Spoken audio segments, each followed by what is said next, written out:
नमस्कार, स्वागत है आपका आपके खास कार्यक्रम गुड लक टुडे में। मैं हूं आपके साथ गुंजन और आज का दिन बेहद खास है, उस पर बात करेंगे। लेकिन सबसे पहले पंडित शैलेंद्र पांडे हमारे साथ मौजूद है। पंडित जी, बहुत बहुत स्वागत है आपका। नमस्कार। आज का दिन क्यों खास है? मदर्स डे है, मदर्स डे स्पेशल है और आज हम इसी पर बात करेंगे। आप अपनी माता के स्वास्थ्य को अच्छा कैसे रख सकते हैं, इन तमाम पहलुओं पर आज हम पंडित जी के साथ चर्चा करेंगे। लेकिन सबसे पहले बात करेंगे गुड लक मंत्र की।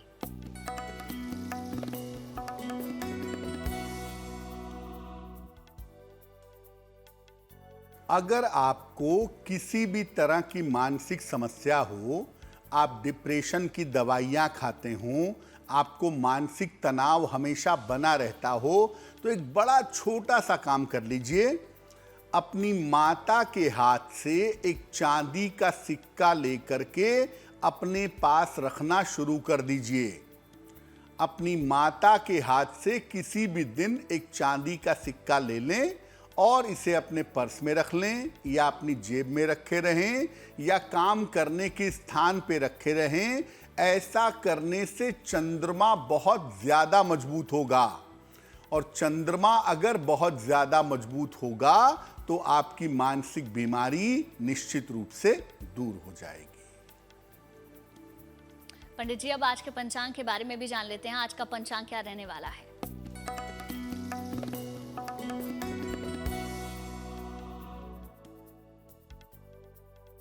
दिनांक 14 मई 2023, दिन रविवार, तिथि है ज्येष्ठ कृष्ण पक्ष की दशमी तिथि, नक्षत्र है शतभिषा नक्षत्र, प्रातः 10:16 तक। चंद्रमा कुंभ राशि में संचरण कर रहे हैं। राहु काल का समय शाम के 4:30 से लगभग 6 बजे तक। पश्चिम दिशा की तरफ यात्रा करने की मनाही है, लेकिन अगर यात्रा करना जरूरी है, मजबूरी है, तो जरा सा पान का पत्ता खाकर और भगवान का स्मरण करके यात्रा करेंगे तो मुश्किल से बचे रहेंगे।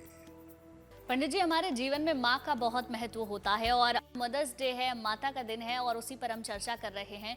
तो माँ कौन होती है? माँ का हमारे जीवन में आधार क्या है, वो बताएं। देखिए, मानव जीवन का सृजन करने के लिए ईश्वर ने जिस शक्ति का निर्माण किया उसे कहते हैं स्त्री, नारी। और वही नारी जब अपनी शक्ति का प्रयोग करके जीवन का सृजन करती है, जीवन को क्रिएट करती है, तो उसे कहते हैं मां। इस सृष्टि में सबसे ज्यादा पवित्र और करुणामयी सत्ता अगर किसी की है तो वो मां की है। आप देखिए, मां से बच्चे का सबसे ज्यादा अटैचमेंट होता है और मां का दुलार, मां का प्यार बच्चे के जीवन को बदल देता है। इसीलिए हम ईश्वर को भी मां के रूप में पुकारते हैं।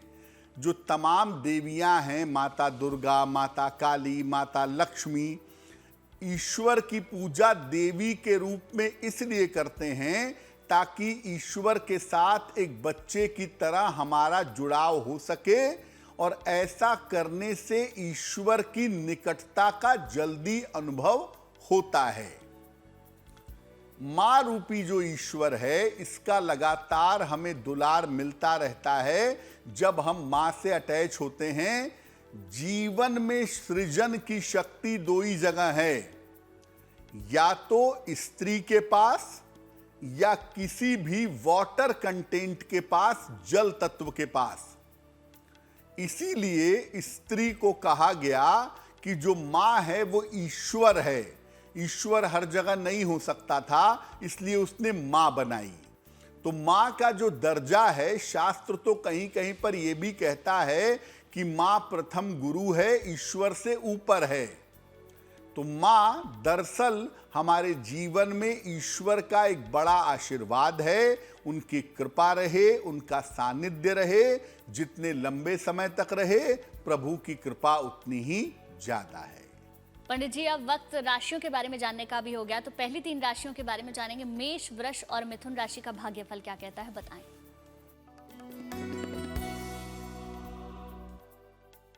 मेष राशि, करियर में आपके लिए लाभ के योग बन रहे हैं। करियर के मामलों में आपको इस समय फायदा होता दिख रहा है। स्वास्थ्य आपका लगातार बेहतर होता जाएगा और धन की स्थिति आपके लिए कुल मिलाकर ठीक रहेगी। खाने पीने की वस्तु का अगर आप दान कर दें तो आपका दिन और भी ज्यादा बेहतर होगा। शुभ रंग होगा सफेद और भाग्य का मीटर आपको नंबर दे रहा है 70%। मध्यम भाग्य आपके साथ बना हुआ है। वृषभ राशि, धन संबंधी सारी समस्याएं आपकी हल हो जाएंगी।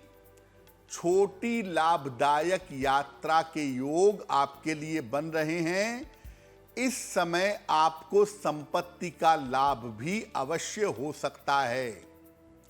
किसी निर्धन व्यक्ति को अगर धन का दान कर दें तो आपका दिन और भी ज्यादा बेहतर होगा। शुभ रंग होगा लाल और भाग्य का मीटर आपको नंबर दे रहा है 80%। बहुत अच्छा भाग्य आपके साथ बना हुआ है।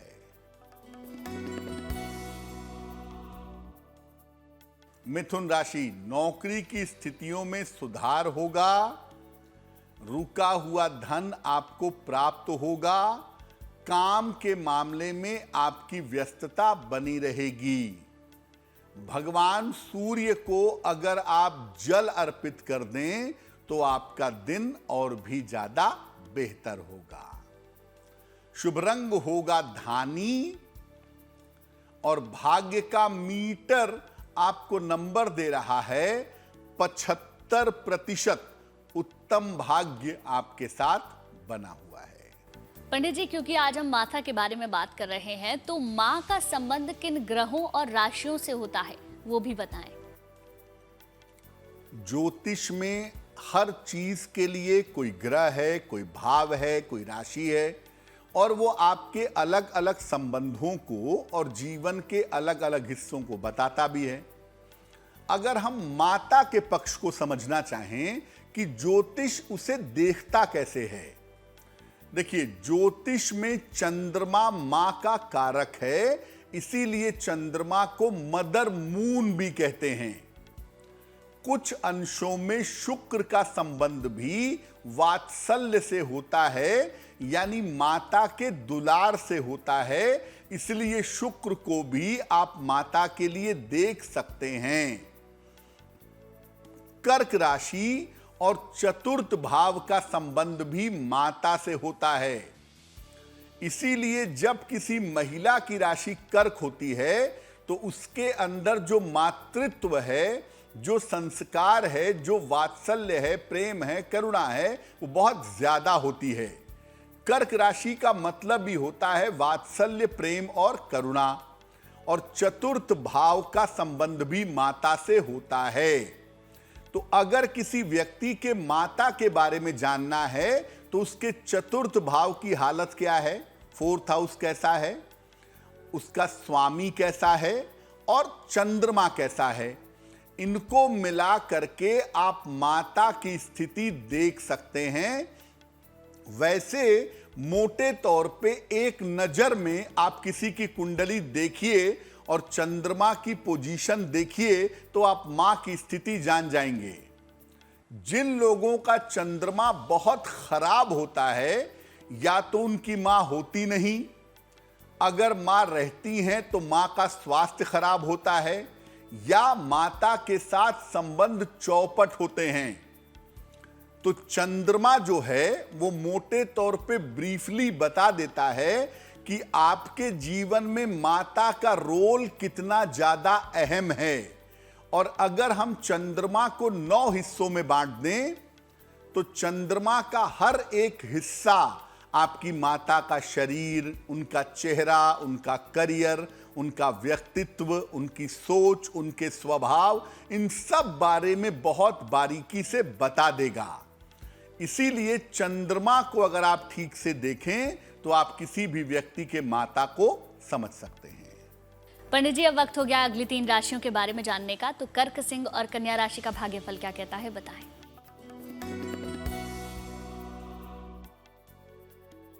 कर्क राशि, थोड़ा सा मानसिक तनाव ऐसा लग रहा है कि आपके मन में है भी और थोड़ा इस समय बढ़ा हुआ भी है। स्वास्थ्य का देखिए, इस समय थोड़ा ध्यान रखिएगा, लापरवाही मत करिएगा, और चेंज ऑफ प्लेस अगर होता है तो ये आपके लिए अच्छा होगा, ऐसा इस समय कर सकते हैं। किसी निर्धन व्यक्ति को अगर गुड़ का दान कर दें तो दिन की मुश्किलें, मन की मुश्किलें बहुत हद तक आपकी हल हो जाएंगी। शुभ रंग होगा क्रीम, और भाग्य का मीटर आपको नंबर दे रहा है 60%। मेहनत ज्यादा होगी, भाग्य थोड़ा कम रहेगा।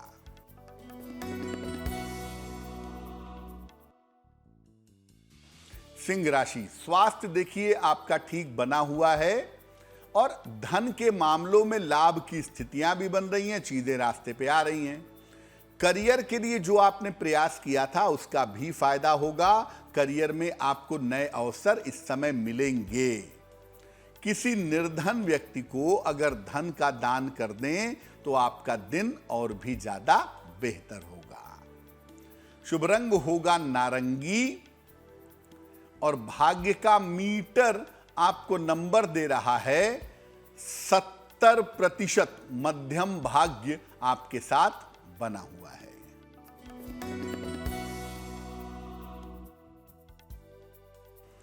कन्या राशि, व्यस्तता इस समय थोड़ी सी बढ़ी हुई है, लेकिन यह व्यस्तता फायदेमंद है, क्योंकि धन प्राप्ति के अच्छे योग भी दिखाई दे रहे हैं। संतान को लेकर जो चिंताएं थी, समस्याएं थी, वो समस्याएं भी इस समय हल होती दिख रही हैं। भगवान सूर्य को 1 लोटा जल अगर आप अर्पित कर दें तो आपका दिन और भी ज्यादा बेहतर होगा। शुभ रंग होगा पीला, और भाग्य का मीटर आपको नंबर दे रहा है 65%। यानी जितनी मेहनत करेंगे उतना ही आपको लाभ होगा। पंडित जी, अब वक्त हो गया है ये जानने का कि आज का पहला सवाल हमें किसने भेजा है और क्या सवाल है।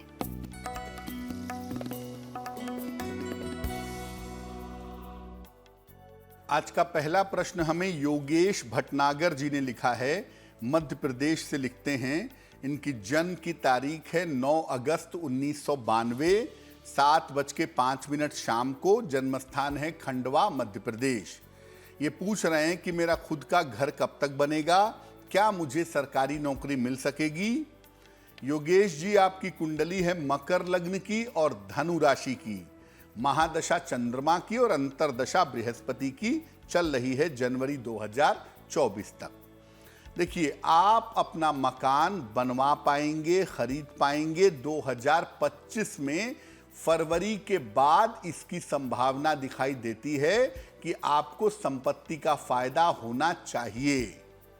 दूसरे नंबर पे इस कुंडली में केवल शिक्षा क्षेत्र में या बैंकिंग क्षेत्र में सरकारी नौकरी के योग बनते हैं, और उसके लिए अगर प्रयास किया जाए तो साल 2024 में इसमें सफलता आपको मिल सकती है। अब आपका खुद का घर कब तक बनेगा आप पूछ रहे हैं, और उपाय क्या किया जाए। देखिए, एक ओपल बनवा के पहनिए, लगभग 10-12 रत्ती का ओपल चांदी की अंगूठी में, दाहिने हाथ की तर्जनी उंगली में। शुक्रवार की शाम को ओपल पहनने से लाभ होगा, और सुबह शाम दोनों समय एक बार अगर हनुमान चालीसा का पाठ करें तो आपके लिए बहुत अच्छा रहेगा। अगर आपका भी कोई सवाल है तो आप हमें मेल कर सकते हैं। हमारी ईमेल आईडी आपकी टेलीविजन स्क्रीन पर फ्लैश हो रही है। पंडित जी, अब अगला सवाल भी ले लेते हैं। अगला सवाल किसने भेजा है?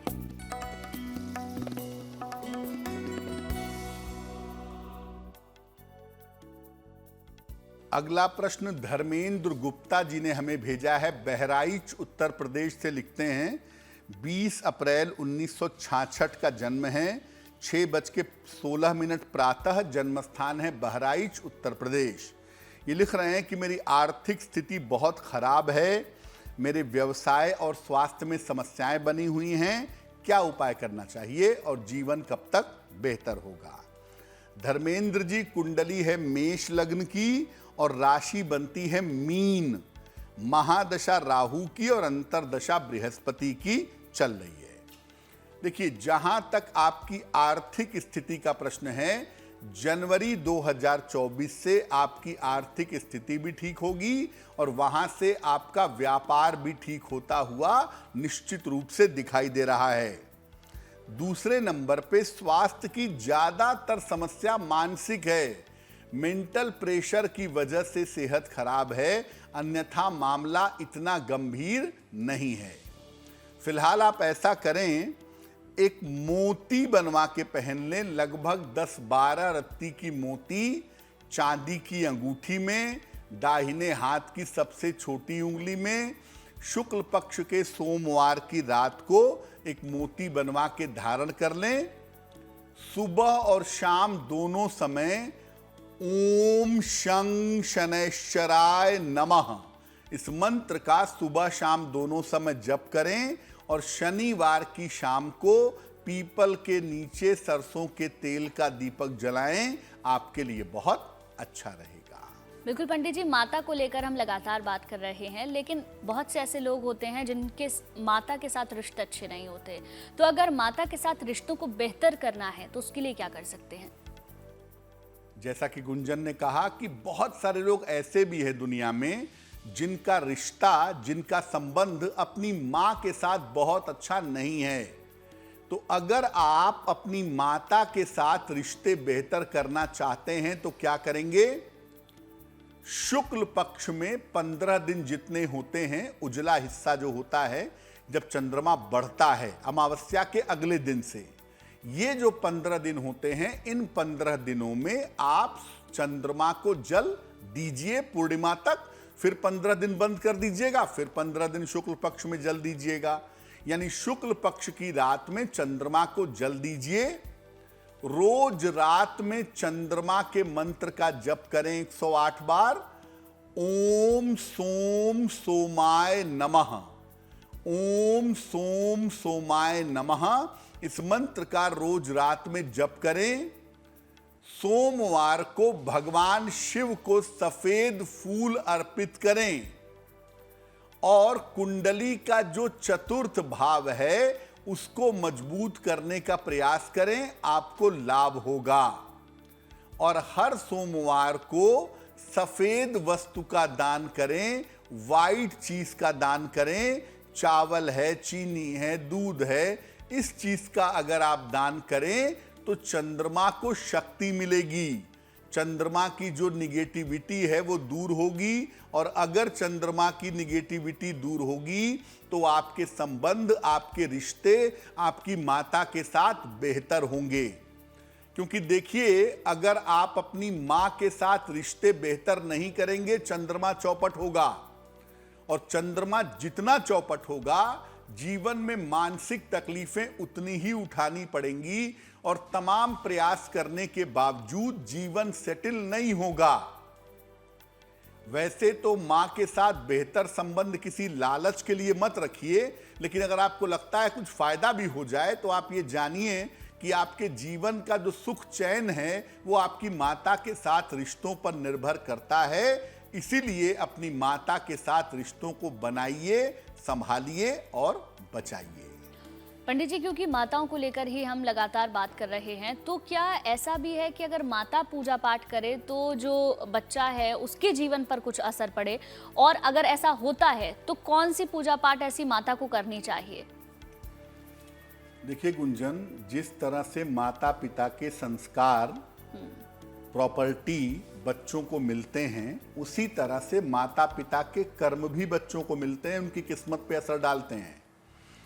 अगर कोई माता अपने बच्चे के लिए, अपने बेटी के लिए, अपने बेटे के लिए प्रार्थना करती है, साधना करती है, उपासना करती है, तो निश्चित रूप से उसके बच्चे के जीवन पर उसका असर पड़ता है।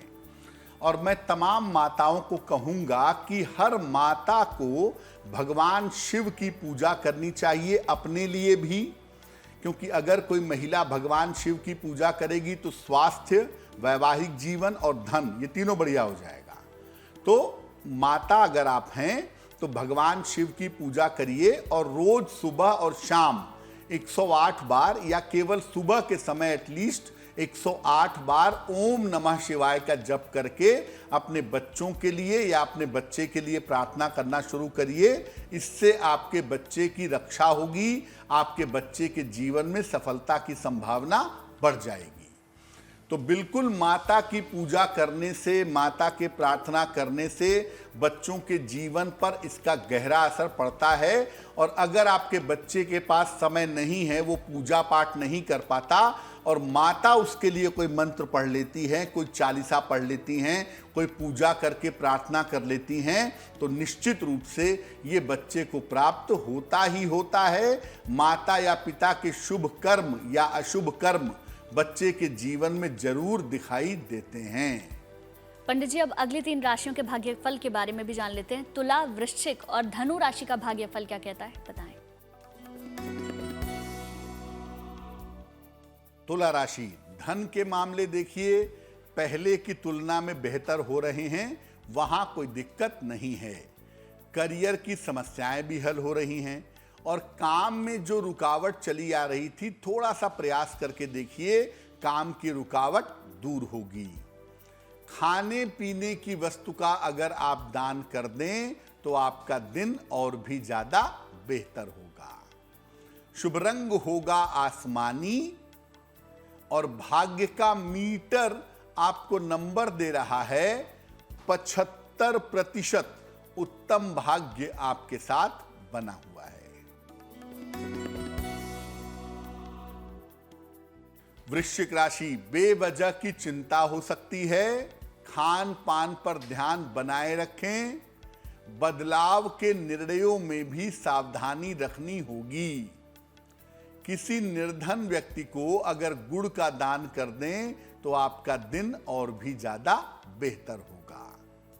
शुभ रंग होगा नीला और भाग्य का मीटर आपको नंबर दे रहा है 60%। जितनी मेहनत करेंगे लाभ उससे थोड़ा कम होगा।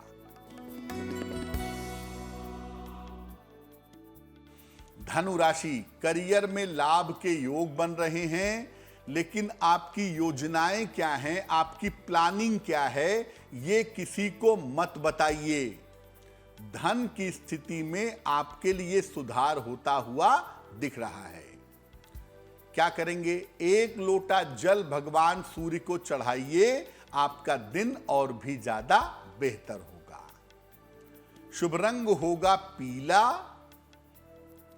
और भाग्य का मीटर आपका साथ निभा रहा है 70%। मध्यम भाग्य आपके साथ बना हुआ है।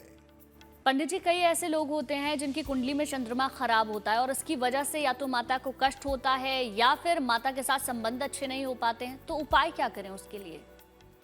देखिए, 2 हिस्से हैं। एक तो चंद्रमा कमजोर है, कमजोर होगा तो रिश्ते बेहतर नहीं होंगे। और चंद्रमा अगर खराब है कुंडली में तो माता की सेहत बहुत ज्यादा बिगड़ेगी, या माता के आयु पे संकट पैदा होगा, या माता को कष्ट का सामना करना पड़ेगा। तो अगर आपकी कुंडली में चंद्रमा खराब है, फल स्वरूप अगर आपकी माता को कष्ट हो रहा है, तकलीफ हो रही है, तो क्या उपाय करेंगे? सोमवार को सफेद वस्त्रों में भगवान शिव की पूजा करिए। खास तौर से सुबह के समय में सफेद वस्त्र पहन करके पूजा करना अच्छा होगा। जहां तक हो सके सोमवार के दिन पूरे दिन, शाम रात सब मिला करके अधिक से अधिक ओम नमः शिवाय का जप करिए।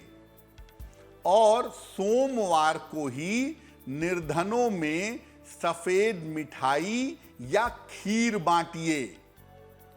ऐसा करने से चंद्रमा को थोड़ी शक्ति मिलेगी, चंद्रमा की निगेटिविटी थोड़ी कम होगी, और चंद्रमा की निगेटिविटी अगर कम होगी तो माता का कष्ट भी कम होगा। मोती सोच समझकर पहनिए। अब अगर आपका चंद्रमा खराब है और आपने मोती पहन ली तो एक तो वो आपका दिमाग खराब करेगा, और दूसरे नंबर पे आपकी माता की सेहत को बुरी तरह खराब करेगा। इसलिए जिनकी माताओं का स्वास्थ्य खराब रहता हो वो कुंडली देख लें, चंद्रमा की हालत अच्छी नहीं है। और अगर ऐसा है तो आप मोती सोच समझ के पहनिएगा।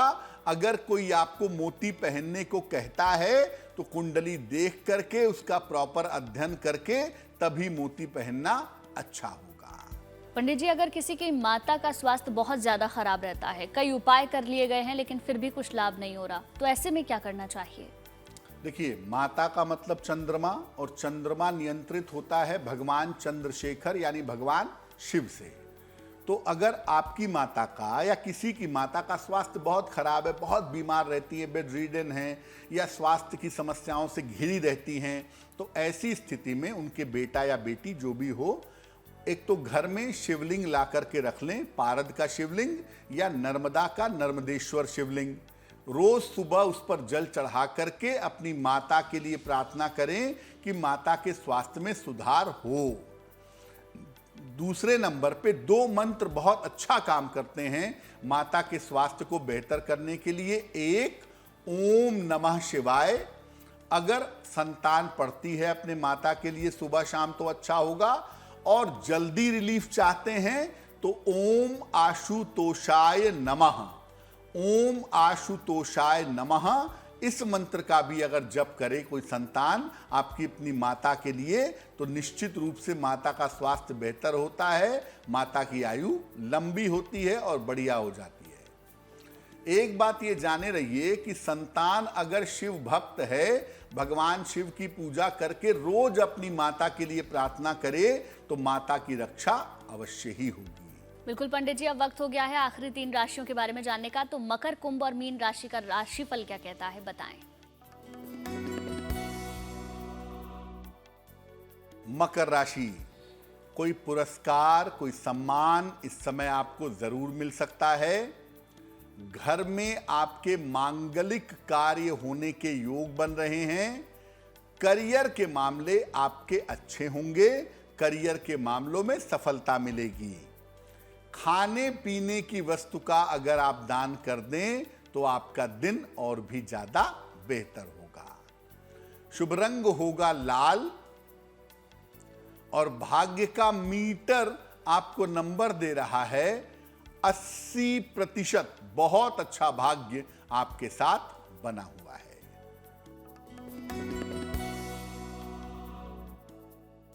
कुंभ राशि, धन की समस्याएं हल होंगी। धर्म की तरफ आपका झुकाव बढ़ेगा। करियर में इस समय मनचाही सफलता की प्राप्ति होगी। किसी निर्धन व्यक्ति को अगर धन का दान कर दें तो आपका दिन और भी ज्यादा बेहतर होगा। शुभ रंग होगा गुलाबी, और भाग्य का मीटर आपको नंबर दे रहा है 90%। सबसे ज्यादा भाग्य आपके साथ बना हुआ है।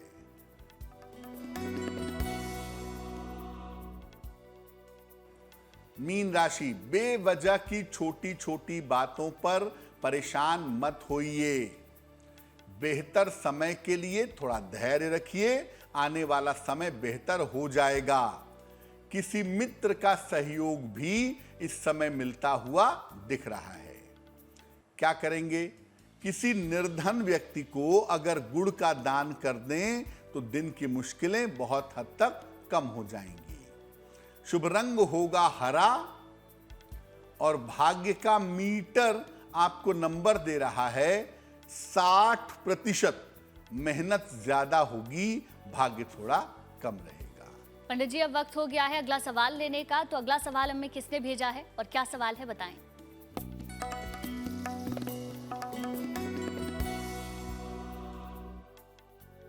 अगला प्रश्न टीना दास जी ने हमें लिखा है। टीना जी हमें दिल्ली से मेल लिखती हैं इनकी जन्म की तारीख है 22 अक्टूबर 1996, 6:30 शाम को। जन्म स्थान है दिल्ली।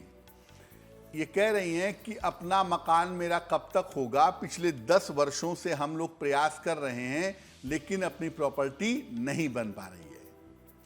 टीना जी, कुंडली आपकी मेष लग्न की है और आपकी राशि बनती है कन्या। महादशा बृहस्पति की और अंतरदशा शनि की चल रही है।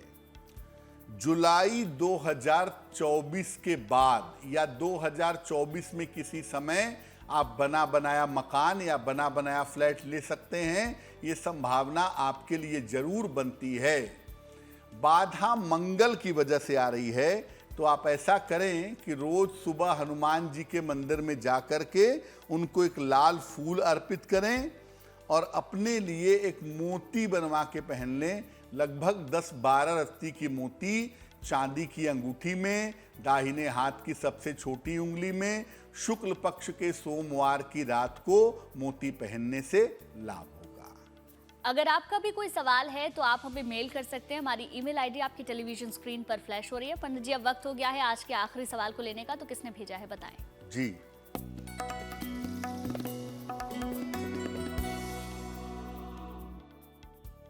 आज का आखिरी प्रश्न स्वाति श्रीवास्तव ने हमें लिखा है। लखनऊ से लिखती हैं, 16 मई 1988 का जन्म है, 1 बजे दोपहर को। जन्म स्थान है गोरखपुर, उत्तर प्रदेश। ये पूछ रही हैं कि मेरा विवाह कब होगा, मेरा वैवाहिक जीवन कैसा रहेगा, क्या अपनी इच्छा से मेरा विवाह हो पाएगा। स्वाति, कुंडली आपकी सिंह लग्न की है और आपकी राशि बनती है वृषभ। सप्तम भाव में राहु और मंगल बैठे हैं और सप्तम भाव का जो स्वामी है वो वक्री हो गया है, शनि। तो विवाह में विलंब की सूचना दे रहा है, लेकिन आप ये जाने रहिए कि साल 2024 की शुरुआत तक आपकी अपनी इच्छा से आपका विवाह होने की संभावना बनती है। किसी भी लड़के से विवाह करना चाहती हैं, बहुत सोच समझ के कुंडली मिला करके विवाह करिएगा, क्योंकि आपकी कुंडली में वैवाहिक जीवन बहुत अच्छा दिखाई नहीं देता है।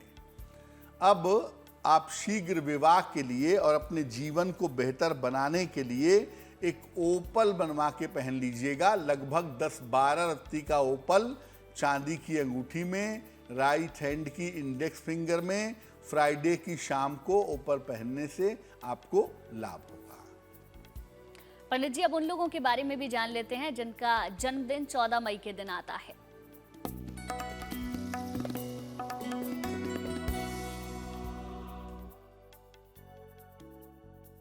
जिन लोगों का जन्मदिन 14 मई को है, उन्हें हम सबकी तरफ से जन्मदिन की हार्दिक शुभकामनाएं। आने वाले वर्ष में आपका करियर निश्चित रूप से अच्छा रहेगा। धन और कर्ज की समस्याओं से छुटकारा मिलेगा, लेकिन स्वास्थ्य के मामले में थोड़ी समस्याएं इस साल में रह सकती हैं। और संपत्ति को लेकर या विवाह को लेकर के किसी भी मामले में आप जल्दबाजी नहीं करेंगे तो आपके लिए बेहतर होगा। क्या करेंगे? पूरे साल भर भगवान गणेश की अगर आप पूजा करें तो आपके लिए वर्ष बहुत अच्छा रहेगा। पंडित जी, अब ये भी जान लेते हैं कि आज की जिज्ञासा क्या है।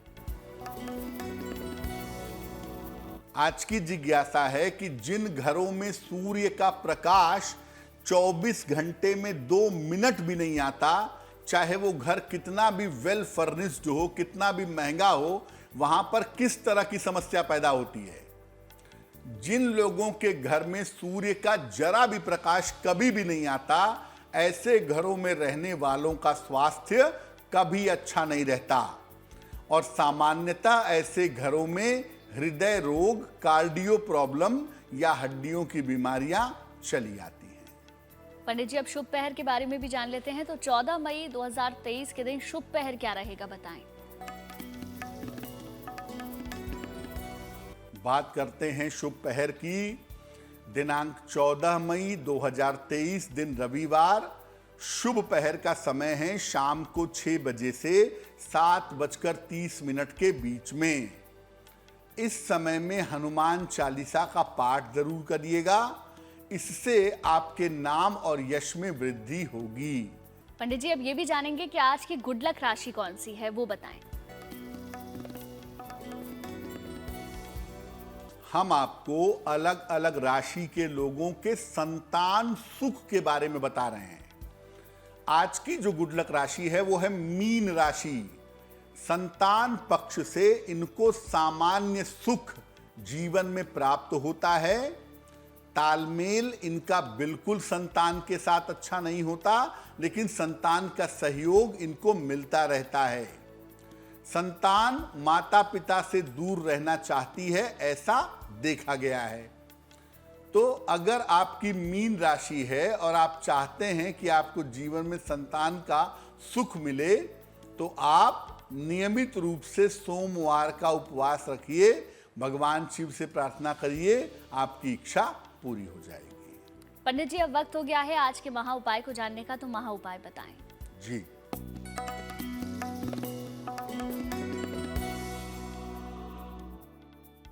अगर कोई खास परीक्षा आप दे रहे हैं, आपने कई बार से सीए की परीक्षा दी, आपने कई बार से एंट्रेंस एग्जाम दिया, आप सिविल सर्विस की कई बार से परीक्षा दे रहे हैं और बार बार नजदीक रह करके रुक जाते हैं, किसी खास परीक्षा में सफलता नहीं मिल पा रही है, तो क्या करें? रोज सुबह सूर्य भगवान को जल चढ़ाइए, सादा जल, प्लेन वाटर। सुबह और रात को 108 बार ओम महाभद्रायै नमः, ओम महाभद्रायै नमः इस मंत्र का जप करिए और परीक्षा में सफलता की प्रार्थना करिए, आपको लाभ अवश्य होगा। तो पंडित जी, बहुत बहुत शुक्रिया आपका महा उपाय आज का बताने के लिए। धन्यवाद। फिर होगी आपसे मुलाकात, लेकिन अच्छी खबरों के लिए लगातार आप देखते रहिए गुड न्यूज टुडे।